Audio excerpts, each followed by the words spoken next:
Assalamualaikum warahmatullahi wabarakatuh. Kepada yang terhormat Bapak Ibu dosen penguji uji kinerja pada PPG Transformasi Pendidikan Agama Islam tahun 2025. Perkenalkan, saya Leni Januarti, mahasiswa PPG PAI Mapel Fikih tahap 3 tahun 2025 di LPTK Institut Agama Islam Negeri Pontianak dengan NIM 225112881.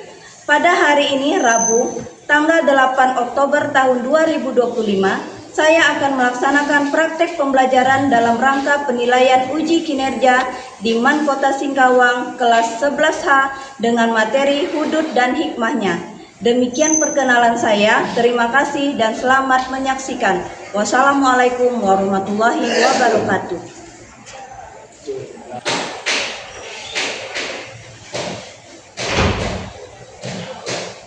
Assalamualaikum warahmatullahi wabarakatuh. Waalaikumsalam warahmatullahi wabarakatuh. Gimana kabarnya hari ini? Alhamdulillah, luar biasa. Allahu Akbar. Semangat! Semangat. Udah makan belum? Udah. Makan apa hari ini? Lauknya apa? Kami. Mantap, pasti hari ini kalian semangat dari pagi sampai pulang sekolah.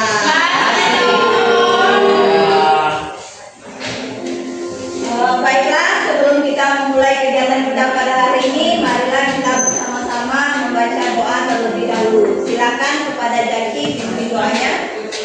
Sebelum kita mulai pelajaran pada hari ini, marilah kita berdoa. Berdoa mulai. Bismillahirrahmanirrahim.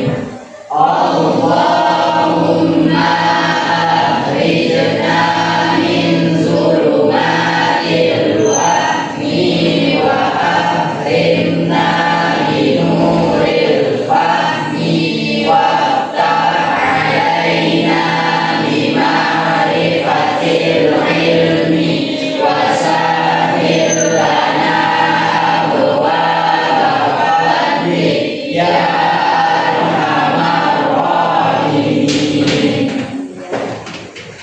Dibuatin dulu ya. Ya, Iya.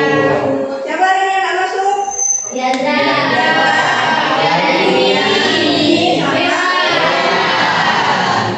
Apa keterangan mereka? Terus? Kita doakan yang sakit semoga cepat sehat kembali.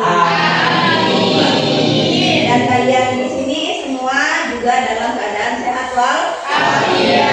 Amin ya robbal alamin. Baiklah, sebelum kita memulai pelajaran hari ini, terlebih dahulu kita menyanyikan lagu wajib nasional. Kepada seluruh siswa diharapkan berdiri.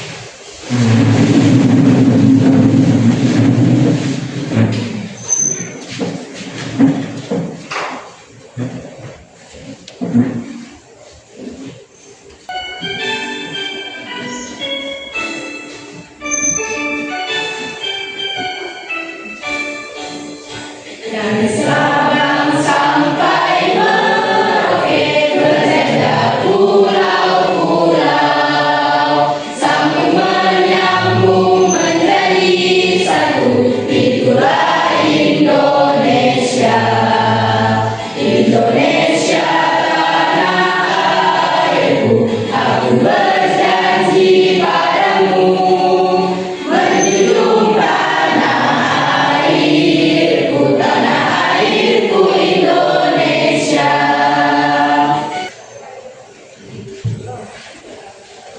Ada yang tahu tidak apa hubungan materi pembelajaran kita hari ini dengan kehidupan sehari-hari? Tahu? Kenapa tidak tahu? Masih ingat materi bab 2 kita ini tentang apa? Hudud dan hikmahnya. Kalian tahu hudud itu apa? Tahu.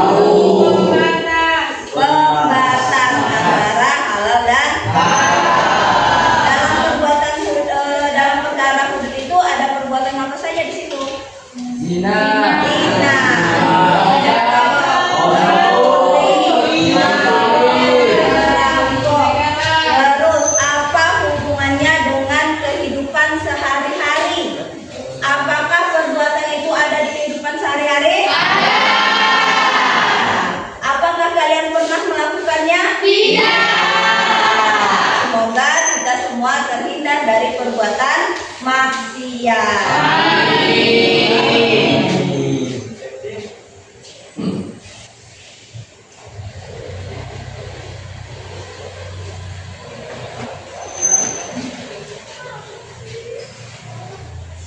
Berkaitan dengan materi kita hari ini, Ibu akan menyampaikan tujuan pembelajaran.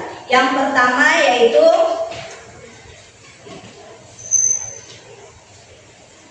menjelaskan pengertian dan dasar hukum hudud dengan benar. Yang kedua, menganalisis syarat, rukun, dan macam-macam hukuman bagi pelaku zina, qadzaf, pencurian, hirobah, bukhot, dan minuman keras secara kritis. Yang ketiga, menelaah hikmah dan tujuan syariat, yaitu maqasid syariah, di balik penerapan hudud dengan penuh kesadaran. Dan yang terakhir, menyajikan hasil analisis mengenai ketentuan hudud dan hikmahnya secara sistematis dan percaya diri. Jadi itu tujuan pembelajaran kita pada hari ini. Masih semangat? Masih. Ada ngantuk?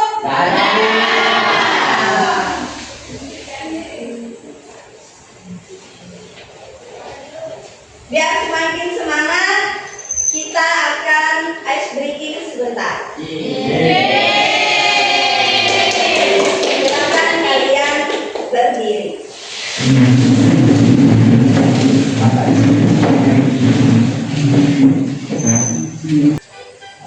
Kalian gini ya? Ya.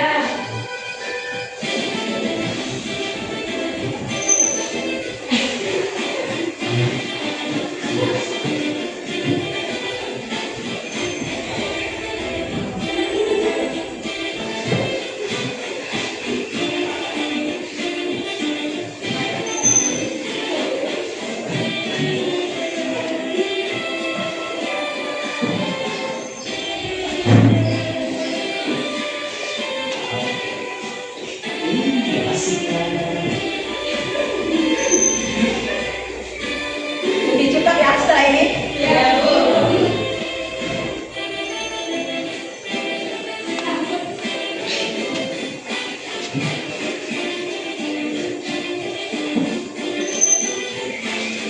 Ayo Cika, semangat.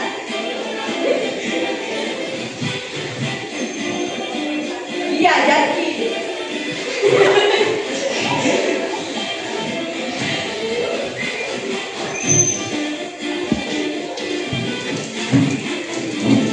Ayo lebih cepat lagi. Masih.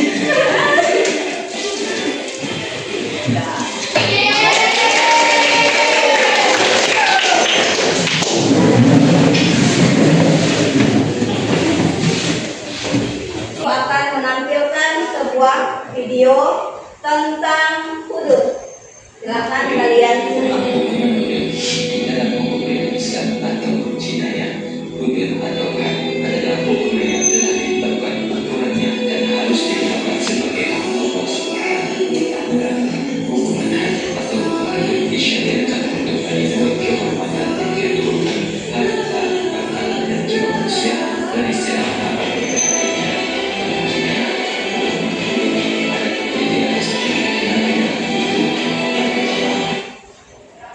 Nah,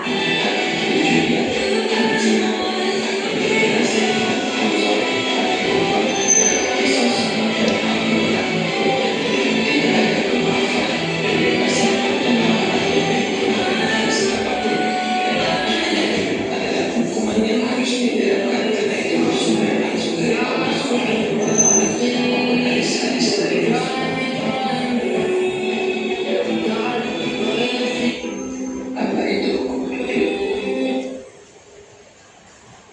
jadi itu penggalan singkat tentang materi hudud. Jadi apa saja tadi materi tentang hudud? Ada zina, sarikot, ada hirobah. Hirobah itu artinya merampok. Jadi setelah kalian melihat video sepenggal video tentang penjelasan hudud, Ibu juga akan sedikit menjelaskan tentang materi hudud.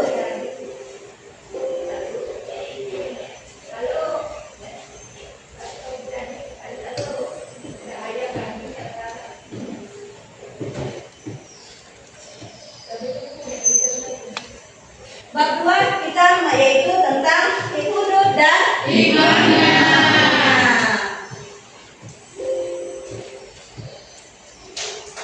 Pengertian hudud. Apa itu hudud?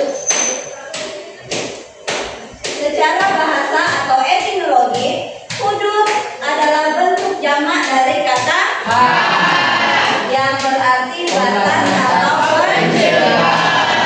Dinamakan demikian karena hukuman ini menjadi batas agar pelaku tidak mengulangi perbuatannya dengan mencegah orang lain melakukan kejahatan serupa. Ini merupakan penjelasan hudud secara terminologi atau secara istilah. Hukuman yang telah ditetapkan secara spesifik oleh Allah Subhanahu wa Ta'ala dan Rasul-Nya di dalam Al-Quran dan As-Sunnah. Jenis dan kadarnya sudah pasti. Jadi dalam perbuatan hudud, bentuk dari perbuatannya itu sudah jelas, apa-apa saja yang tadi kalian sudah sebutkan. Kemudian hukumannya juga, kadar hukuman bagi pelakunya juga sudah ditetapkan. Tidak ada ruang bagi hakim untuk mengubahnya, menambah atau mengurangi. Kenapa? Perbuatan hudud itu hukumannya telah ditetapkan oleh Allah secara langsung. Manusia hanya menjalankan apa yang telah diperintahkan oleh Allah Subhanahu wa Ta'ala. Ruang lingkup jinayah hudud. Ada 7 kejahatan utama dalam hudud dijelaskan di sini. Yang pertama apa? Zina. Zina tahu? Tahu. Apa zina? Hubungan seksual Ya, hubungan seksual yang dilakukan antara laki-laki dan perempuan tanpa ada ikatan pernikahan. Yang kedua, apa itu kodok?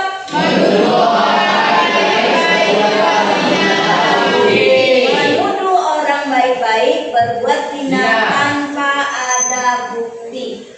Kalau kata lainnya memfitnah, memberikan tuduhan. Jadi kodok ini artinya melempar batu, melempar kesalahan kepada orang lain tanpa ada pembuktian. Yang ketiga, minum khamar. Apa artinya minum khamar? Bukan. Sini ada yang pernah minum khamar? Ada yang pernah melihat berjenis khamar seperti apa? Pernah tahu. Ya, cukup tahu tapi tidak untuk dikonsumsi. Khamar sedikit haram, banyak memabukkan.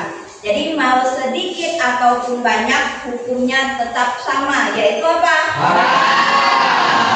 Hanya saja sedikit tidak bikin mabuk, banyak bikin mabuk. Yang keempat ada sarikoh. Sarikoh artinya mencuri. Apa itu mencuri? Mengambil orang lain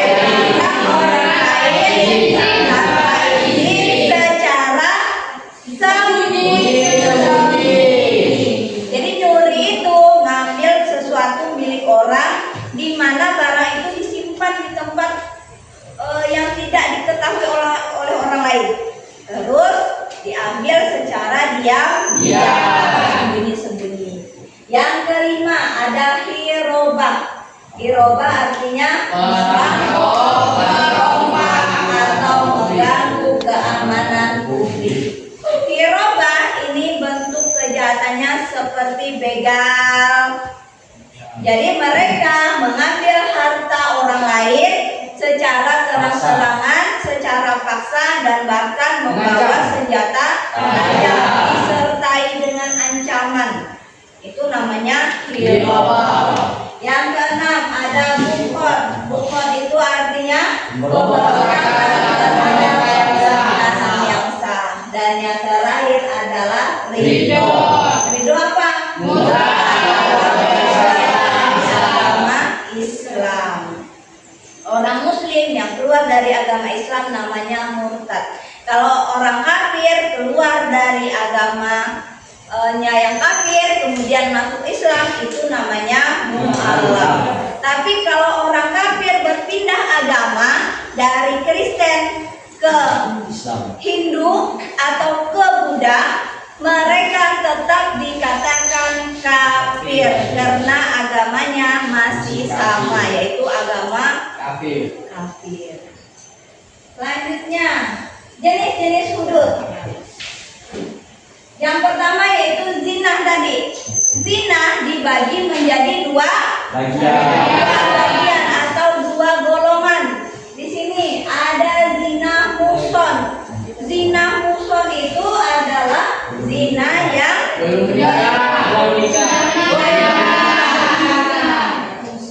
Iya, zina muhson adalah pezina yang sudah pernah menikah.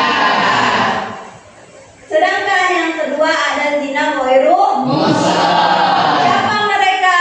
Orang yang pernah menikah. Pezina muhsan dan pezina ghairu muhsan mendapatkan hukuman yang berbeda.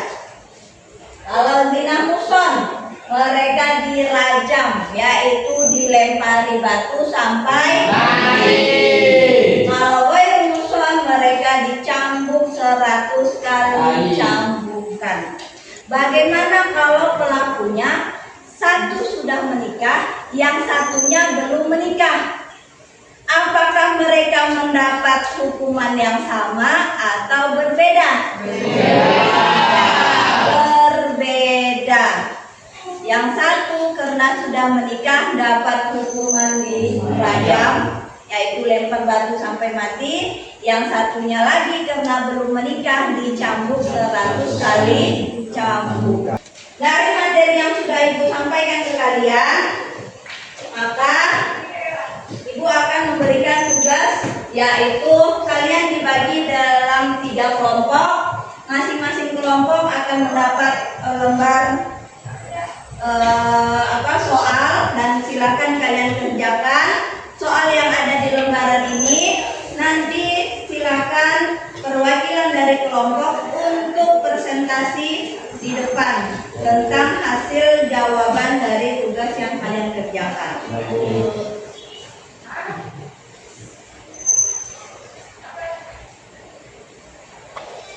Kalian mencari jawabannya boleh lewat LKS yang ada ataupun media yang lain.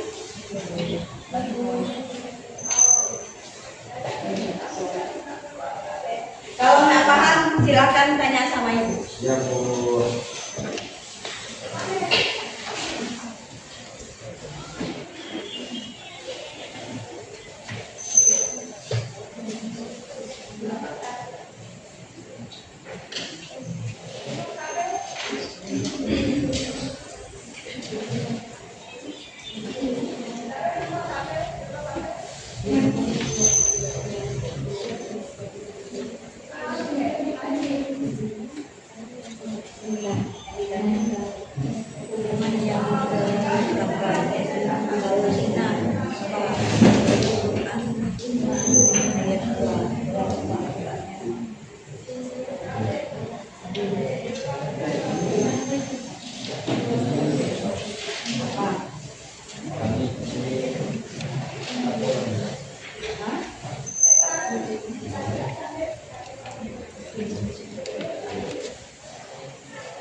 Ini kelompok 1, kelompok 2, kelompok 3.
Langsung dijawab di kertas itu ya.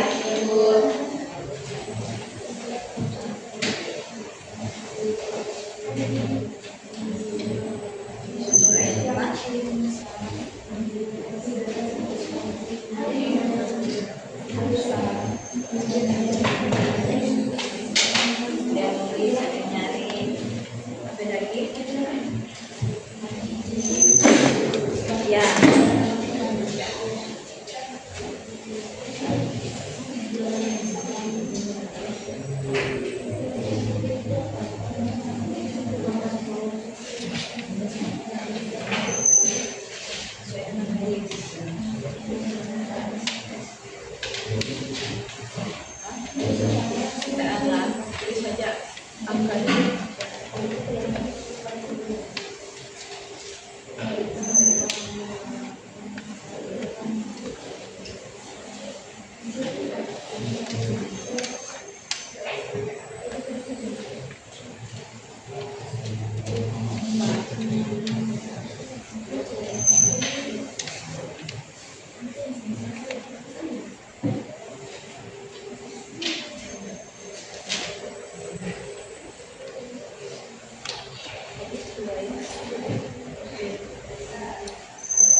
Baiklah, silakan kelompok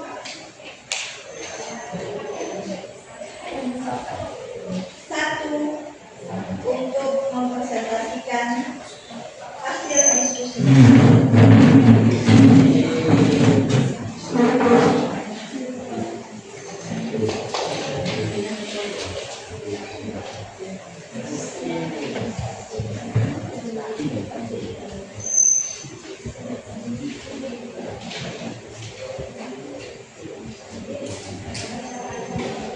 Baiklah, saya perwakilan dari kelompok 1 akan membacakan hasil diskusi kami. Delima yang kami pilih, yang pertama itu minum khamar, sama yang kedua itu zina. Nah, pertanyaan pertama, mengapa hukuman untuk jarimah tersebut ditetapkan dengan sangat tegas oleh syariat? Kami menjawab, minum khamar untuk menjaga akal dari kerusakan akibat minuman-minuman keras. Kemudian zina, menghindarkan muka dan menjaga kehormatan, baik keturunan dan nama baik. Yang kedua, hikmah apa yang dapat diambil dari penetapan hukuman tersebut bagi individu, korban, dan masyarakat luas? Hikmahnya, masyarakat terhindar dari kejahatan akibat orang-orang yang meminum khamar. Kemudian, yang kedua, sebagai pelajaran bahwa perbuatan zina sangat diharamkan oleh Islam. Baik, pertanyaan yang pertama, mengapa hukum jarimah tersebut ditetapkan dengan sangat tegas oleh syariat? Dan di sini kami gabung untuk keduanya. yaitu untuk mewujudkan kemaslahatan dan menolak kemudaratan. Pertanyaan pertama adalah, mengapa hukuman zina dan qadzaf tersebut ditetapkan dengan sangat tegas oleh syariat? Karena untuk membuat jera bagi orang lain agar tidak berzina, dan juga qadzaf untuk menjaga nasab dan keturunan. Pertanyaan yang kedua, hikmah apa yang dapat diambil dari penetapan hukuman qadzaf dan zina tersebut bagi individu, korban, dan masyarakat luas? 1. Menjaga kehormatan seseorang di mata masyarakat. 2. Mencegah tercemarnya nama baik seseorang. 3. Agar orang tidak mudah memfitnah dengan cara yang qadzaf. Pertanyaan yang ketiga, di Indonesia hukum hudud tidak diterapkan secara formal, namun nilai atau semangat apa di balik hukuman tersebut yang sangat relevan untuk diterapkan dalam kehidupan kita sehari-hari? Jawabannya adalah semangat dari larangan berzina dan qadzaf itu adalah menjaga kehormatan dan martabat, menciptakan lingkungan yang aman dan terhormat, dan menjaga kepercayaan dan komitmen. Intinya adalah menghargai diri sendiri dan orang lain dengan menjaga perilaku dan ucapan. Sekian presentasi dari kelompok kami. Mohon maaf jika ada kesalahan. Billahi taufiq wal hidayah. Wassalamualaikum warahmatullahi wabarakatuh. Waalaikumsalam warahmatullahi wabarakatuh. Baiklah, dari hasil diskusi dan presentasi yang kalian sampaikan tadi, apa manfaat yang dapat kalian ambil dari hikmah dilarangnya hudud? Menjaga diri. Dapat menjaga diri. Yang jelas, perbuatan hudud adalah suatu perkara yang dilarang oleh Allah dan diharamkan oleh Allah. Apabila kita melanggarnya, maka hukuman yang sudah ditetapkan oleh Allah sedang menunggu kita. Hukuman itu tidak dapat dikurangi, tidak dapat ditambahkan. Allah berfirman bahwa pelaku zina dikenai rajam, pelaku zina dikenai cambuk, maka hukuman itulah yang didapat oleh pelakunya. Begitu juga dengan perbuatan hudud yang lain. Setelah presentasi tadi, dapat disimpulkan bahwa keadilan hudud merupakan keadilan dan rahmat Allah Subhanahu wa taala. Hudud adalah bagian dari sistem hukum pidana Islam yang tujuannya preventif, yang artinya untuk pencegahan, dan protektif untuk melindungi, bukan sekedar menghukum. Jadi tidak hanya gertakan, tidak hanya formalitas saja, melainkan bagi pelaku yang sudah mendapatkan hukuman diharapkan tidak lagi melakukan perbuatan yang serupa, dan bagi orang yang belum mengerjakan perbuatan itu diharapkan untuk menjauhi sejauh-jauhnya. Yang kedua, syarat penerapannya sangat ketat untuk memastikan keadilan tertinggi dan menghindari kezoliman. Yang ketiga, hikmah dibaliknya adalah untuk menciptakan masyarakat yang aman, tertib, adil, dan sejahtera dengan melindungi hak-hak paling asasi manusia. Dan yang terakhir, memahami hudud harus secara komprehensif, tidak hanya melihat dari aspek hukumannya saja, tetapi juga tujuan dan syarat-syaratnya. Sampai di sini materi tentang hudud. Ada yang mau kalian tanyakan? Silahkan Fitri. Kenapa di hukuman zina, kenapa orang yang sudah menikah melakukan zina hukumannya itu lebih berat dibanding orang yang belum menikah? Iya, zina itu dilarangnya zina untuk menjaga apa? Kehormatan dan keturunan. Dalam kenapa orang yang berbuat zina, salah satunya adalah zina muson, pezina yang sudah menikah dikenai hukuman yang lebih berat daripada orang yang belum menikah. Kenapa? orang yang sudah menikah sudah tahu bahwa untuk mendapatkan keturunan dan untuk menyalurkan syahwat mereka yaitu lewat pernikahan yang sah. Tapi mereka melanggar semua itu dengan cara melakukan hubungan badan dengan pasangan tanpa ada ikatan pernikahan. Jadi dosa orang apabila dia mengetahui hukumnya tapi dia masih melakukan, itu dosanya jauh lebih berat daripada orang yang melakukan perbuatan itu karena dia tidak tahu sama sekali hukumannya. Jadi makanya zina muhson hukumannya jauh lebih berat daripada zina ghairu muhson, karena menyalurkan hawa nafsu sudah jelas-jelas dengan pasangan yang sah, tapi mereka memilih yang tidak sah. Ada pertanyaan lagi? Tidak ada? Baiklah, teman kalian sudah paham semua tentang materi hudud. Ibu harapkan kalian dapat mempraktekkan hikmah dari perbuatan hudud itu dalam kehidupan sehari-hari.